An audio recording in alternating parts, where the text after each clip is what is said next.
लुप्त हो जाता है, जैसे मेघ से, धुएं से दीपक का प्रकाश ढक जाता है।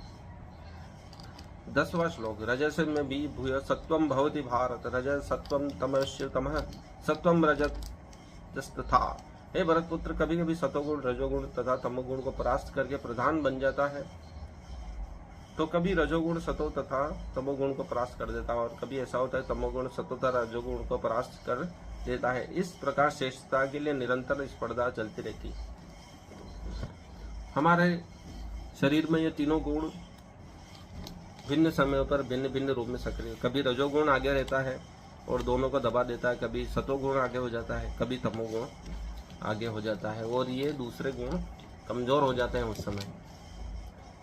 11वां श्लोक।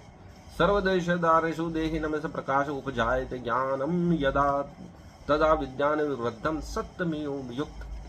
सतोगुण की अभिव्यक्ति को तभी अनुभव किया जा सकता है जब शरीर के सारे द्वार ज्ञान के प्रकाश से प्रकाशित होते हैं।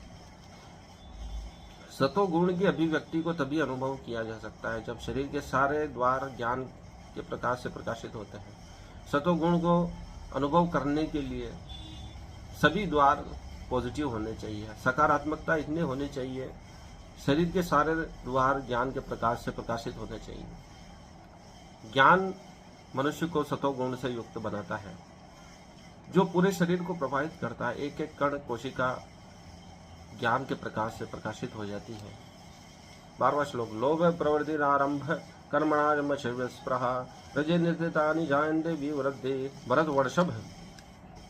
हे भरतवंशियों में श्रेष्ठ, जब रजोगुण में वृद्धि हो जाती है तो अत्यधिक आसक्ति, सकाम कर्म, गहन उद्यम तथा अनियंत्रित इच्छा तथा लालसा के लक्षण प्रकट होते हैं। अत्यंत आसक्ति उत्पन्न हो जाती है जब रजोगुण उत्पन्न होता है। सकाम कर्म, कर्म से फल प्राप्त करने की इच्छा, गहन उद्यम, परिश्रम ही परिश्रम, 70 घंटे काम, तथा अनियंत्रित इच्छा, इच्छा का कोई सीमा नहीं होती है। पूरे विश्व पर राज करना चाहता है, उसके बाद दूसरे लोकों में प्रवेश करना चाहता है।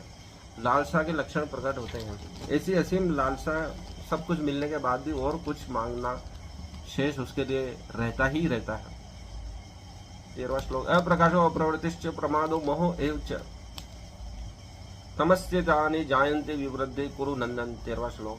जब तमोगुण में वृद्धि हो जाती है तो हे कुरु पुत्र, अंधेरा, जड़ता, प्रमादता तथा मोह का प्रागट्य हो जाता है।